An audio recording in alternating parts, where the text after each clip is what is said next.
Hi, I'm Michelle Kennedy, and this is Real Quick, an essay every day on a topic, who knows, could be anything.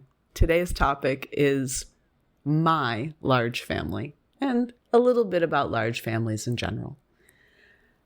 It's called Yes, They're All Mine, and it's by me. I've had a lot of kids for a very long time now. And I have encountered a lot of different opinions on what that means.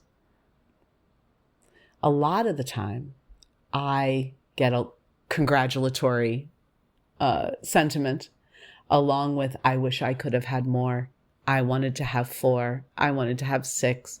I wanted to have 2, but my husband wouldn't let me. He would only let me have 1. I wanted to have 4, but my husband would only let me have 2. There's a lot of husbands letting people have children, I have heard over the years. I didn't set out to have a lot of kids. That was not my goal.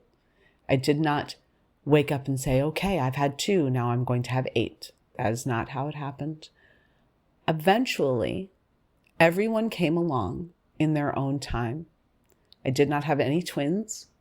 All of my kids were singular conceptions and births, and each one a cherished and valued addition to our family. I think I tell people that I have 8 kids because I think it still surprises me a little bit. But then when I go through and I count, or I do everyone's ages or birthdays, or I fill out a form where I have to list everyone, I realize it's not that excessive. It doesn't feel excessive to me. It just feels like what it is. So if you've ever wondered what it's like to have a crazy house filled with 8 children, well, A, come on over if you want to.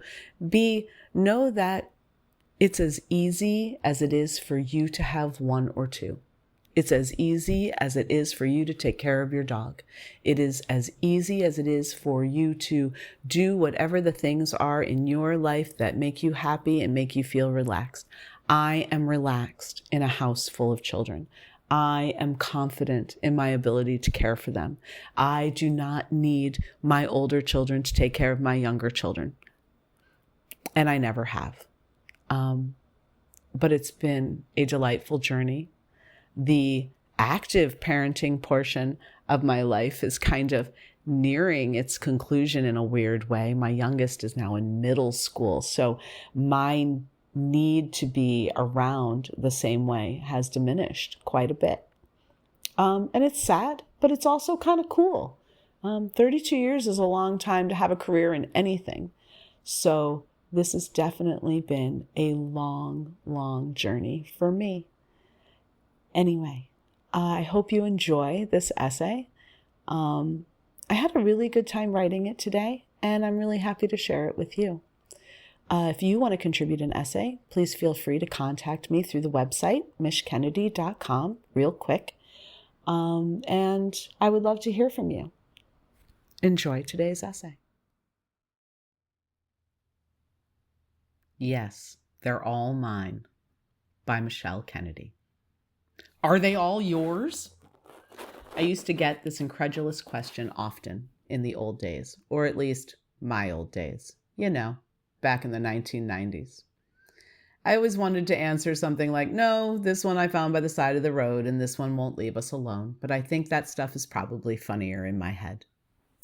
My old days had me up at 3:30 a.m. nursing whichever baby I had going then.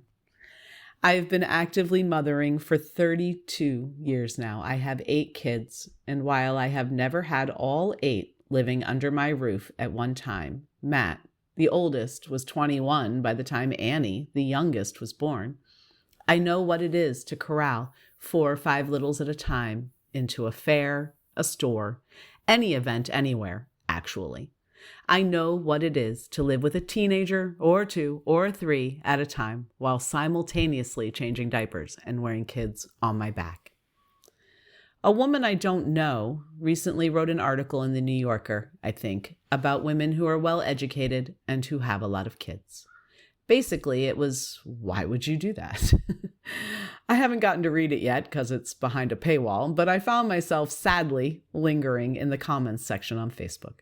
Ugh, I know. But well, I couldn't help myself. And there it was. Breeders. Breeders. I can't believe people would do this to children. Do what exactly? I'm not entirely sure. I had 1 or 2 or 3, and it was just too much for me. I can't imagine having 5 or 6 or 10. So many people, so negative about having a lot of kids. A lot of accusations about having older kids parent the younger kids. For what purpose? I'm not exactly sure. The Duggars did not do large families any service. Look, I have paired up kids to get out the door faster. I've had a bigger look after a little while I went with another kid to do something else. I have had one big kid help another little kid get their stuff together for school or find their shoes or their boots or that one mitten that we are always losing. And I've absolutely had them babysit while I run an errand, run a kid to practice, run somebody somewhere for something, because when you have a lot of kids, you are always driving someone somewhere for something. But I challenge anyone to ask my children, any and all of them, if they felt like they had to parent the others. Now, they've tried to help, and in my house, we make room for a lot of discussion and a lot of opinions. I have told a couple of them more than once that when I need an assistant parent, I promise they will be the first to know. And I've done a lot of this work alone. And in the face of 2 fathers abandoning completely 2 sets, for lack of a better word, children, this has been no easy task, but it has been my life's work and one I have fully devoted myself to, for better or worse. Lack of cash always. I have had children with 2 men. They have both left us in the dust. Truthfully, it's been easier all around, and I have an amazing partner now with whom all things have become easier. But as a testament to my divorces, my devotion to my children is total and absolute. So let's start at the beginning and maybe try and figure out just why I did have so many kids, why I've loved it and not loved it so much sometimes, and why I feel like it matters. I was an only child for a really long time, a spoiled only child, a get everything you want for Christmas only child. My sisters didn't come along until I was really already up and running, so they were there eventually, but just kind of annoying as babies and then toddlers. I was always out the door playing with friends until my mother made me take them along. Insert eye roll here. I had one of those really awesome childhoods, except that my mother hated me. She was physically and emotionally abusive to me, and it's made me a little crazy over the years. A vivid memory of being pushed against the stairs with her hand around my throat haunts me still. The screaming in my face I will never get over. Probably because I somehow ended up married to a man for 22 years who liked to do the same thing. And I know that I've passed some of that along. Generational trauma is real. And if I've done anything with 8 kids, it's that I've been able to rid myself of those same urges and traumas that caused me to scream and yell and get angry about stupid stuff for probably way too long. Fortunately, I've been able to improve my parenting over the years. And the ones I wasn't always fantastic with have been able to see the evolution. And that's important for those kids too. Sometimes I wonder if I had so many kids because I wanted to rectify the childhood I didn't have. I know that appearances always mattered so much in my childhood home. There is something in having a tribe of your own that helps you obliterate those appearances. Whether you make a decent paycheck or not, having a lot of kids means money is always a little tight. But truthfully, I think it helped all of us learn. I learned I can't have everything I want when I want it. And they've learned that too. I went off to college like any normal kid, but my boyfriend from high school came along with me. We got an apartment. I went to class. He went to work. I worked in a toy store, and all of a sudden biology started to kick in. I had always been the babysitter in my hometown. Kids always loved me, and my newly adult self suddenly wanted one. The problem with being a spoiled brat only child for so long is that generally speaking, when you want something, you want it now. and I did. My college didn't help much. At the same time that I was loving my new independent life in my apartment in DC, my college also told me I didn't qualify for financial aid anymore. So to become independent and qualify for financial aid, they recommended that I get married. So I got married to the boyfriend to pay for school and wound up pregnant because isn't that what married people do? I was thrilled. I know, but I was thrilled. My boyfriend had a job. I had a job. We had a little life, and I wanted a little baby. And I got one. And I adored him so much that every plan I had to put him in daycare and go back to school failed because I just wanted to be his mom all day. And 32 years ago, that was not an abnormal thing to think. People were still stay-at-home moms, and it wasn't normal yet for all moms to go to work and to put your kids in daycare all day. So I stayed home, and I loved it. I made money by babysitting for other people, and I woke up every day and took care of my baby in my new luxury apartment in suburban Maryland. All of my thoughts and hopes and dreams through high school about going to college and becoming a politician seemed to fall by the wayside because I had this little baby and I had this little life and I loved it so much. I thought Matt should have a buddy, and I was pregnant with Lydia about 6 months later, almost Irish twins. I won't detail how they all came along, but let's just say that in the bumpy road that has been my life for a long time through my 20s and 30s, children were always welcome. I've been pregnant 12 times. I had 2 miscarriages I didn't really know about until they happened, and then 2 more, uglier ones that broke my heart each time, in addition to the 8 babies I delivered. Birth and miscarriage, nursing and babies and blood and death are all the ugly, gross, painful parts of childbearing and child rearing. I remember feeling wet a lot of the time back in those days. My sleeves, fronts of my shirts, pants, you name it, was always damp. Every baby was welcomed in our home, no matter who my husband was or how many kids I had already. Did another kid change a diaper to help out? Of course. But having a big family, I don't think means you get less attention. I think it often means you get more. It's just different. I'm not sure, and again, I've been parenting now for a very long time, where the idea that children need 100% of their parents' attention derived from. I see so many moms and dads now with only 1 or 2 kids, and they are not even paying attention to them. They're paying attention to their phones and their work and whatever else. But also, I see them getting constantly irritated by them. That kind of attention is not what kids necessarily need. So it doesn't really matter how many kids you have if that's the kind of attention they're receiving.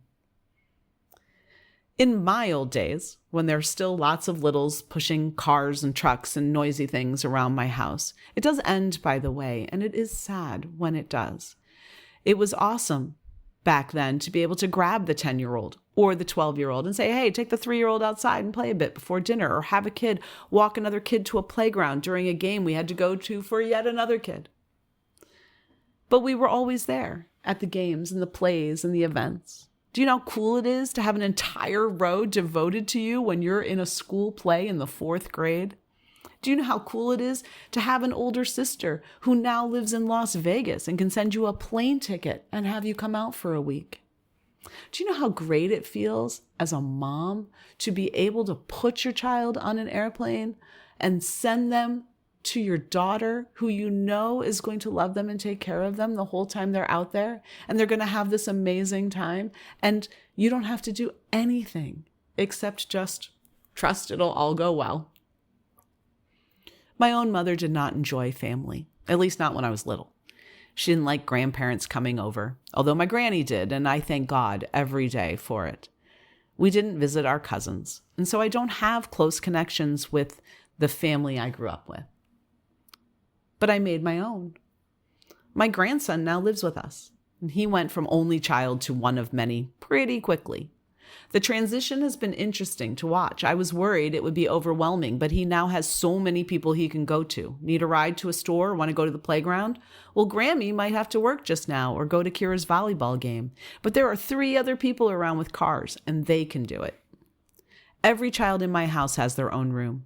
They didn't always. They've often shared rooms and even beds sometimes, or couches. They love to sleep on couches.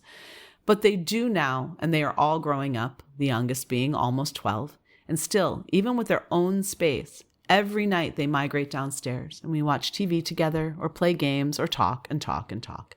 They rarely hide anything from anyone. Well, me. They try to hide things from me, but someone will out them eventually. And they all help. I don't have set chores, but we do have a very real sense of community. And we are a small community. That means someone rakes leaves and someone cleans a bathroom and someone else does dishes, because there are a lot of us, and that can be a constant battle. Over the years, though, I've noticed that all of this has made them kind, helpful, giving people outside the house who are sought after and constantly being complimented by people who aren't me. Growing up, I vividly remember a large family in our town. Every parade or event in town would have this whole family in a huge huddle around Grandpa and Grandma. I used to think this was marvelous. What must it be like to have throngs of people around? My own family was never like that. My house, growing up, was quiet, barren, full of furniture you weren't allowed to sit on. And at any event in town, there were always just a few of us, me and my mom, sister or two, depending on the event. Rarely my dad. I remember looking at my own family years later in an event just like this, thinking that someday we would have kids and cousins all around us. And now we do. A long time ago, I read a book by Rose Fitzgerald Kennedy, the mother of President Kennedy and Senator Kennedy, and well, you know. And she described her family life with 9 kids, mostly when they were young. And yes, they were rich and she had nannies and all of that, but they were also together a lot and they were close. Reading how she felt about that and how she managed that household gave me a glimpse at a young age of a life I didn't know you could still have. And then I went out and had it. While my life with many has not been as easy or appeared as lovely as my mother would have liked it to, it's been an interesting and very not lonely existence. In fact, I can almost guarantee that I will never be lonely again, which is a remarkable thing. I also love being alone. And so I cherish the moments like right now when I am, because they don't come along very often. There are a lot of reasons I had a lot of kids, and there is only one. Sometimes I ponder that it's important to counterbalance the other side of the political spectrum that seems to value large families, but maybe only if they go to church. And hey, not every right-wing MAGA lover can have a quiver full. I have a quiver full of arrows too. One of my arrows is trans and a few are gay, and one is a potential police officer. I have a couple firefighters and one potential young woman who will rule whichever world she chooses. And fuck, isn't that awesome? All of these people, all of this related DNA going out into the world and killing it and then bringing back awesome stories for the rest of us. Christmas is amazing here. I love to cook for large groups, although I'm not sure I always did, but I have learned to like it. And we love to hang out. You can't tell me that having 1 or 2 kids who never come home to visit is better. Maybe it is for you, but it's not for me. Every single one of my 8 children comes home. They like each other. They like me, most or some of the time. And more importantly, they like being home, wherever that is. Whether it's been a bus or a cabin or a tent on Hawaii or in an RV or just a regular house wherever we are. It feels like home because we are all there. Or some of us are most of the time or some of the time. It changes a lot, but it's always home. And yeah, there is only one reason I ever had a lot of kids. And it's just because it always felt like someone was missing.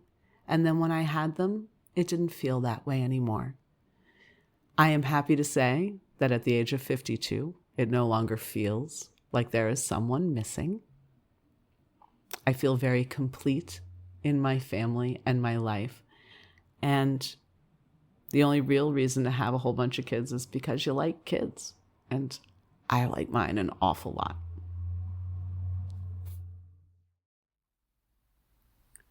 Thank you for joining me today for another essay. If you would like to contribute a comment, a question, or an essay of your own, please visit me at mishkennedy.com. I would love to hear from you. I hope you enjoy this beautiful day, wherever and whenever you are. As my dad always said, aside from if I get up out of this chair and you may be a pain, but you're not a window, if you wake up on the right side of the dirt, you still have a shot at a good day. So there's still a shot. Take it.